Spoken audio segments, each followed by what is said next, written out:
So can you take us through just a very short version of what that looks like? I mean, Hmm. the younger self, older self, and journaling or whatever we do Okay. with that. Yeah. Just Um, so give me a trigger uh, or an annoyance or a uh, frustration. okay. A trigger would be um, get over yourself. Okay. Okay. And so then what I would do, I mean, we get you connected to resources. So there's some pre-work, like we're pretending you have a team of resources. We'd have you Hmm. connected Hmm. to the resources. Then I would invite that part forward. I'd say, I'd like to invite forward to approach the resources, the part connected or the part that believes that message, you just need to get over yourself. And when you're ready, tell me what you notice. And what we're looking for is parts arrive as an age, they arrive as a mood, an emotion, or they arrive as body physiology. So we're just looking to kind of get a hold of them. And then I get the parts, can you tell me your age? Can you tell me what mood you're in? And then I'll say, do you see the resources? Do they look good to you? Do the resources understand why you're feeling angry or whatever the feeling is, why you're feeling what you're feeling, why you're believing what you're believing? And it's usually a yes. And even if it's a no, it's like, do the resources want to understand? So the part's getting an experience of these attuned resources that really want to be there for her. And then from there we get the story. So it's like, say that part was 10 years old. So 10-year-old, tell me your story. What was going on for you? Where you developed this belief or where you were feeling these feelings. And Yeah. then the part will just start telling the story. And it may be historically accurate, it may not be. It doesn't really matter. What we're looking for is emotional accuracy. Like we're looking Hmm. for a story that matches the internal experience. And the good news is a person doesn't have to be historically accurate or chronologically accurate. The story is the part expressing what's true for them. And then and then they get a lot of validation and empathy and compassion from the resource. Do you get them to breathe first, or do you meditate first before you can to get to that place? Because it's not easy to get to that place Mm-hmm. from my experience. So how Yeah. do you get them to relax into stepping into that? Well, what's interesting is, and I think what's helpful is that the adult self kind of is sitting on the back burner, being a reporter out of the experience. So this is an intentional dissociation. We're asking the adult to step back and the part to step forward. And then Hmm. we're talking directly to the part, and she's got things to say. Like the parts, and if they don't, they'll tell you, like, get lost. Like they'll be very clear if they don't want to talk to you. But the parts have the story. The adult doesn't always have the story, doesn't know what the connection is. That's what's really wild and really powerful about the work. So I haven't found a lot of need to do relaxation or breath work to get somebody ready to do this. It's in the process of inviting forward the parts. They're coming to tell you what's going on or what they don't like about whatever it is.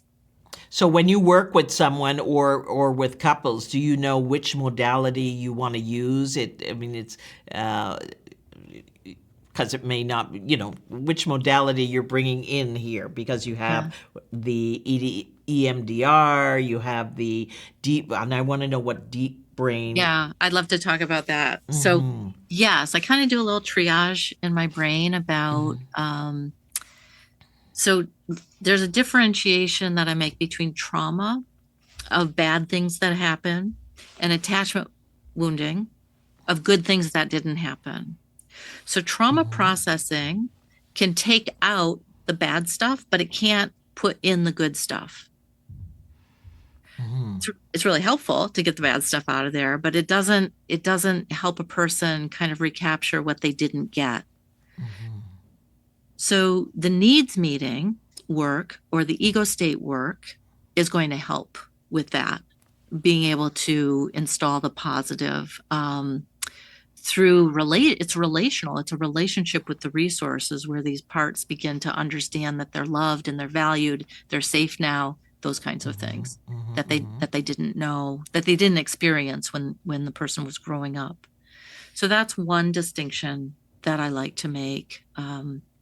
Because right now everything is kind of identified as trauma, even attachment trauma, trauma, everything's identified as trauma. And not to say it isn't traumatic, but it's kind of like if everything's trauma, then we're going to think about doing desensitization work, trauma processing work. But there's this whole other area of we can actually meet those needs. We can actually heal the attachment wounds at a really deep level. And so that's what I make that distinction in my work with people. The deep, So that's the deep. Oh, okay. That's what the so deep brain. I thought that's not yeah, part the of it. deep brain reorienting kind of it kind of crosses both trauma and attachment. It's very interesting. I'm new to it. I'm in the process. I've been using it, training in it more deeply. It works. So the parts work, the development and needs meeting strategy, and if people know about internal family systems, the IFS work, parts work is at the level of the limbic system. It's a higher cortical function of the brain, and where the emotions are and all of that. The deep brain reorienting work is done at the level of the brain stem, and it's done in a way that we're working with releasing the shock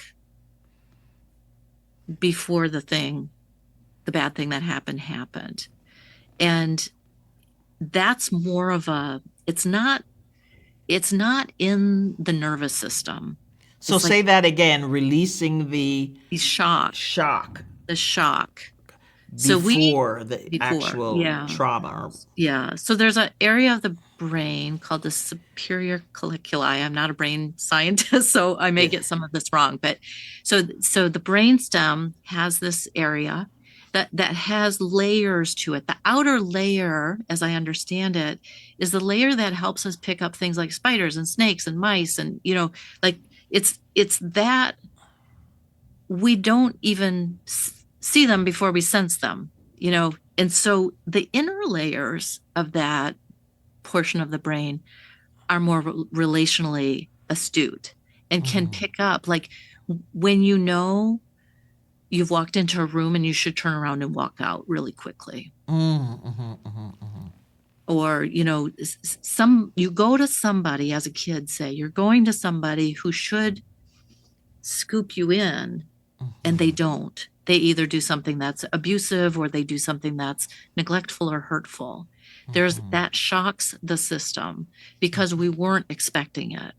We had no reason to expect it. And so that there's a pattern then in the body, that the body gets patterned with that shock. It exists beneath the layer of the story that we tell ourselves about it, the emotion that we have with it. And so the deep brain reorienting is about, I would say, to think about it as releasing this stuff, whether it's trauma wounding or attachment wounding, at a very, very, very deep level. So it's a very interesting process. It's like a meditation. Like, you go inward and you just kind of report out on what the body physiology is doing. And we don't go into the story, we don't go into the memory. We just stay with what's happening in the body, and it kind of unwinds. It's kind of a way of unwinding that. It's very powerful. Wow. It sounds it. I'm going. My brain is going. I'm glad you gave those examples of going into a room and turning around when you don't get, no, this doesn't feel good. I'm out of here. You know. So how you're just starting that, but do you know when you work with somebody, which one you're going to? It's intuitive, I guess, or maybe it's a combination, and Well, where does the voice come in here? so to answer that first question really quickly, there are people who just seem to be like the parts work seems to be built for them. They just really resonate with it. They can speak from it. There's other people who that is the most foreign concept. They don't get it. It's really hard. They don't have memory. They don't have memory. Like there's no memory prior to age 18. Or they really don't want to talk about their parents. I mean, we are still really protective of people in our lives. And so for people like that, I think that the deep brain reorienting is really, really powerful. It actually was designed to help people who have trouble doing the trauma work kind of be able to do that in a more stabilizing kind of way. Just as the developmental needs meeting work, the attachment wounding work was designed to help people be able to do trauma work, trauma processing work without getting blown out of the water. Because if we don't have a stability inside of us and we try to process trauma, it can actually make things worse. But what I've found is that these approaches are really helpful for people. Like I utilize some of this with people who are more of a coaching client because they're doing really well. They don't have a mental health diagnosis, but they have what I would call it's a human condition. Didn't get needs met. Like there's been some shock to the system. The world has been unkind. And it's really nice to be able to use these powerful techniques to help people so they're not stuck forever in this place of just trying to have these conversations with these little parts of themselves. Yeah. Do you get triggered? Do you get triggered when you hear from your clients when when they tell you some of their stories? I have an enormous capacity for compartmentalization, honestly. And then I also use some techniques of tapping and some ways of if there's particular stories that hit and kind of get a little locked and they're disturbing, then I like to do some work to try to clear that out. I'm I know more people like, do cleansing. yeah, I know coaches who do yeah, cleansing after people hmm leave and yeah, or talk or whatever. yeah, yeah. That Yeah. I do that periodically through my rooms of where I'm working with people. Yeah, that can be helpful. Yeah. So And we you were know gonna, what? Oh, go ahead. Sorry. Go oh, ahead. did you want to move on to talking about voice? Yes. Okay. All right. So yeah, I want to like, oh, so invisible. Amy's invisible. Amy doesn't have a voice. So my voice I mean, I didn't speak. Literally. I had years where I would only speak if I was spoken to. Like I just didn't talk. And I mean, it might be a diagnosis. It might be like selective mutism. I don't know. I was never diagnosed, but that was the truth of what I went through.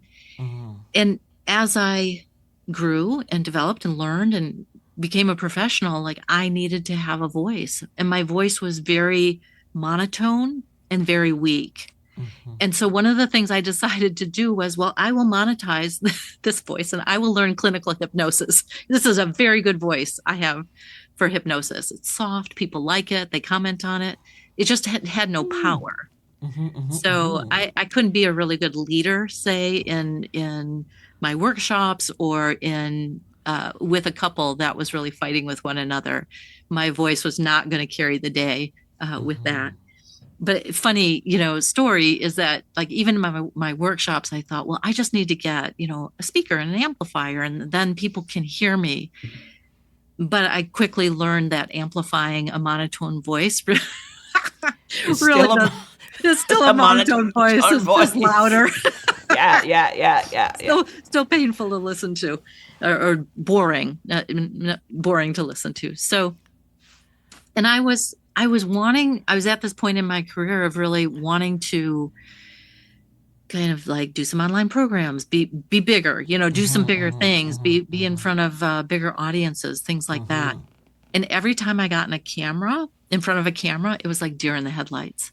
I dissociated, like words, like I can't connect with my thoughts. I'd have to have my name written out to be able to speak it if I had a camera on. It was excruciating. Honestly, it was excruciating. So much disconnect with myself. And just happened by being in one program. I ended up meeting Roger Love, who's a voice coach. I know you know him. And Mm-hmm. I started taking his programs and really working with my voice. And it was excruciating. Like it was really hard. I was very much a remedial student. I couldn't get it. My voice didn't want to, if my voice got any higher than my chest, it would go to screech. And that was really painful to listen to. And so it took a lot to kind of work through these seams of getting out of the chest voice and the middle voice and the head voice. And um, but as I did, I was learning, like, it was a whole body experience, really, Mm-hmm. because I had to learn about my abdominal muscles, and I had to learn about Yeah. breathing, Yeah. and I had to learn about relaxing and not forcing, and not, Mm-hmm. not letting my throat get sore by trying to Mm-hmm. do my warm-ups and things like that. And I was also learning about the voice from a trauma perspective and how trauma gets caught in the throat, Mm-hmm. and when we can't speak it. And there's so much of trauma that's unspeakable, in so many ways. And so as I was learning how to use my voice, as I was learning how to tune the instrument of my voice, it's kind of like it began to open up, and it began to open up. And and there was one day, and it just kind of like there was a release that happened. It was magical, really. Mm-hmm. And from that moment, it became a lot easier. I would say I still struggle with my voice, and if I don't do my warm-ups, I can really go back into monotone if I'm really tired. So Mm-hmm. I know that that's a thing, and I need to be aware of it. But it really feels like some of the last vestiges of trauma were really released with my voice and the work that I did Mm-hmm. with my voice. It was just that powerful, I would Yeah. say. Yeah. And stepping into who I am, and it's not just voice, but visibility. The voice and visibility came side by side because I did so much of my voice work through the pandemic online, and then I Mm-hmm. had to I had to see myself in the camera, and so I think those two things kind of went hand in hand, the voice and the visibility. And it was quite a journey. Well, Glad no I did one it. would ever know that, my dear. No one would ever Oh, know that seeing you now. But, as you're saying that, I remember going to see a specialist because I thought this was somewhere around the time somewhere between 65 and 70, and I thought I was having trouble with my voice, and I was. And but I wouldn't do the exercises. I wouldn't, well, I was just attributing it to aging. Even hmm. though I hadn't done any work, I know how to take care. And the first thing he said to me, have you had some trauma lately? Wow, good question. Yes. And it was true. I hadn't put the two of them I Hmm. hadn't put the two things together. But yes. Hmm. Yes, I had. People were dying. I was fighting with my partner. It was like just a whole lot of stuff going on, transitioning to to my own visibility and age. I mean, it was just a lot, my child, all of that stuff. But I didn't know that because I'm a professional. I'm Right. a vocal coach. What are you talking about trauma? you know. So Yeah. it is very, very true. And once he told me that, and we worked on releasing that, it was the same for me. At least I understood what the heck was going on, with me, and not just compartmentalize it and go, oh, this is, that has nothing to do with this, but it absolutely did, Mhm. absolutely did. So how do you use that with your clients now? Because with all of it, all these modalities that Yeah. you have. Yeah. Well, it's kind of like a layering, and where do people want to go, and how deep do they want to go? And I would say the voice is almost the hardest for people. People are used to how they sound, whether it good, bad, or indifferent. And people don't like their voice. But but the idea of changing it, it's a very vulnerable. Like I felt the most vulnerable trying to make sounds for somebody else. Like it was a really vulnerable thing to be in my sessions with my Trying to voice make coach. sounds. Say that. I Yeah, don't know. making sounds like doing my vocal Oh, warm-ups in warm-ups. front of Okay, my okay. coach, or Oh, I see. Okay, or okay. talking through what it was I wanted to say in a video or whatever it Mhm, might be. There was a mhm, whether that was a visibility piece or there was just mhm, something deeper, there was a lot of vulnerability there. And I've mhm, seen that with people. I think one of the people that I work with, like I'm never going to be an opera coach. I know that for opera singers. But what I do know is that for people that are really struggling with that level of voice and visibility, I mhm, think all of the trauma work, bringing all of that together, and mhm, sometimes that people will have a stutter, and that's trauma related as well. And so mhm. doing that kind of work to just get somebody connected with their voice um, is really my focus. And then if they want to do more in terms of the tone and the Changing melody, and tone. Yes, a yeah, different. Mhm. then that's a different coach. That's you. Well, So no, even that connection, even as a vocal coach, you have to you be have to have connected that. with your body. You have to Yeah, be in, and as a performance coach, which is what I did, that's what you're doing. What is it you're opening up? Who's the real you? What's behind the voice? And when you talk just the physical aspect of voice, people, I remember when we had to do on your phone messages, and we all went through. Hi, this is Sharon Lee. No, don't like that one. 50 messages, recordings later. No, this one's too soft. This one, like I think people go through that because you don't hear your voice the right. same way the world hears your voice, right? Hmm. You're that what do you call it? The thing in your head, the amplifier in your head is a whole different sound.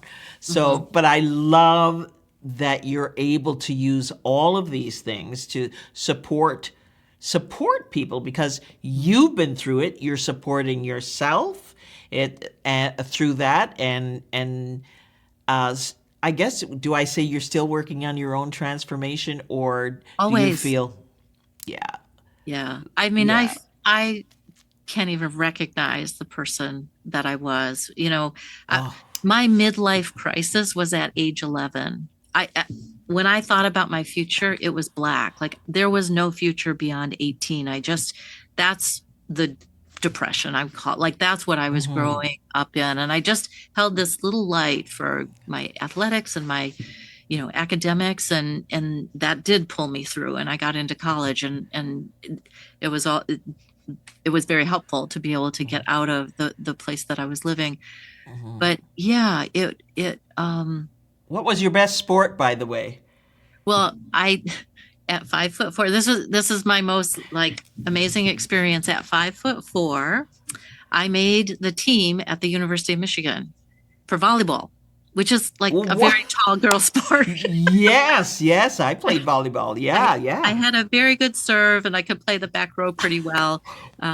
But I didn't play for very long. I played for a year and then I was like, you know what, Amy, you're this athletic stuff.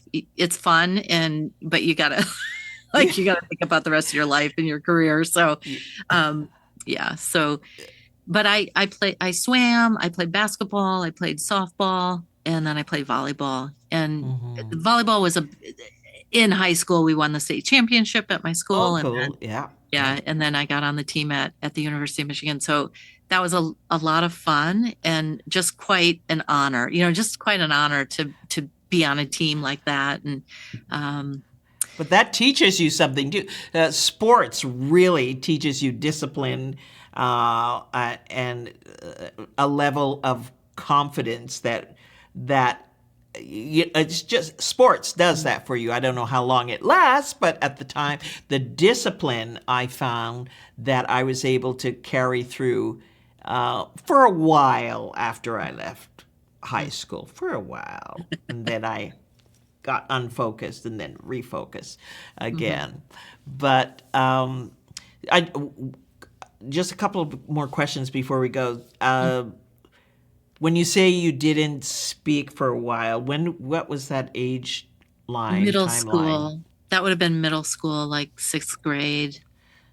And did anybody try to pull you out? And Nope, no, no, yeah. nope. Just a quiet kid, Yeah, you were the that quiet lost kid. She's quiet just kid. quiet. She's Hmm. shy.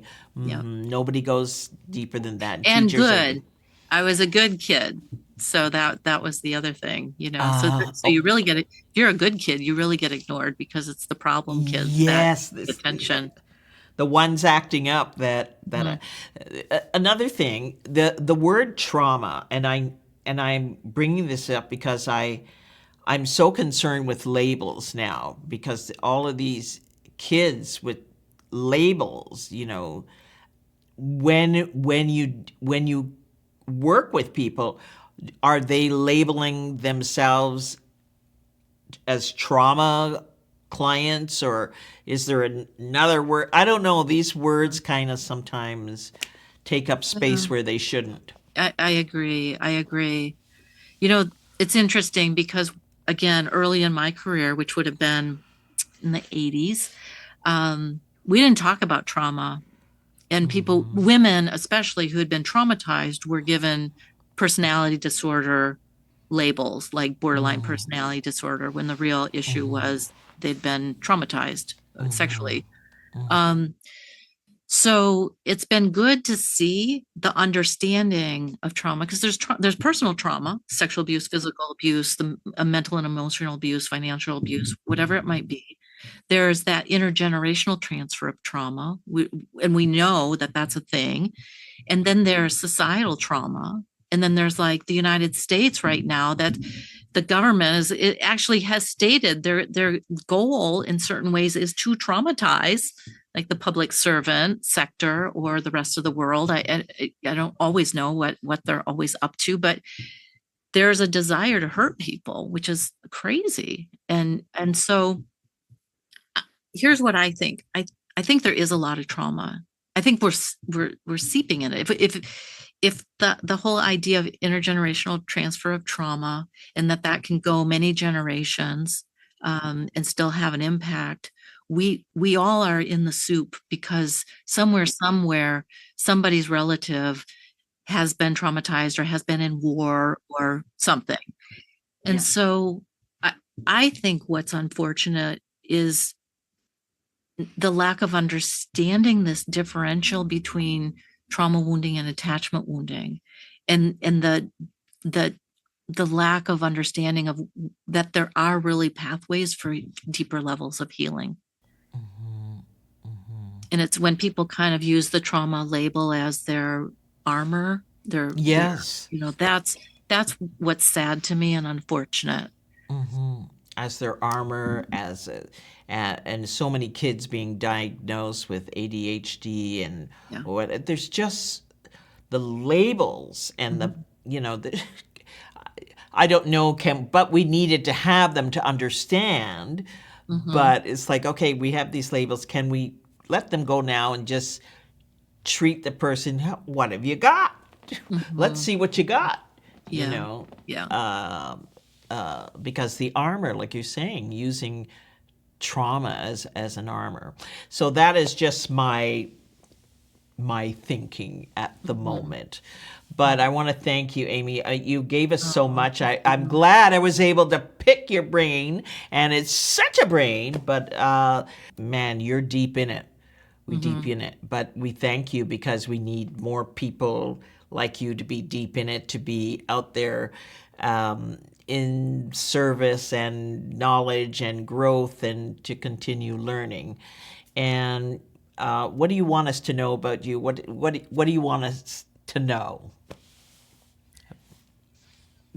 That healing is possible, that the research and the science in the area of healing continues to grow and develop, and new techniques keep coming.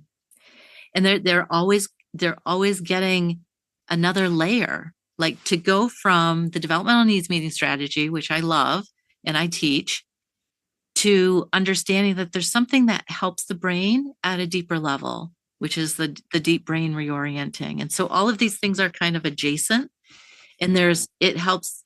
I always like to say, like, all roads lead to Rome when it comes to healing.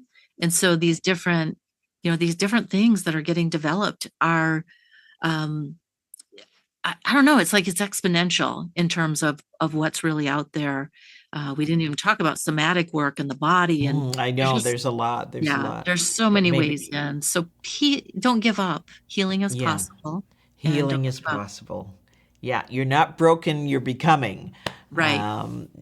So I thank you for that, Mhm. Amy. I really, really appreciate you sharing all of that. And there's much, much, much more. So I hope our viewers think about that and reach out, ask about if you don't know, because a lot of us don't know. Maybe you can ask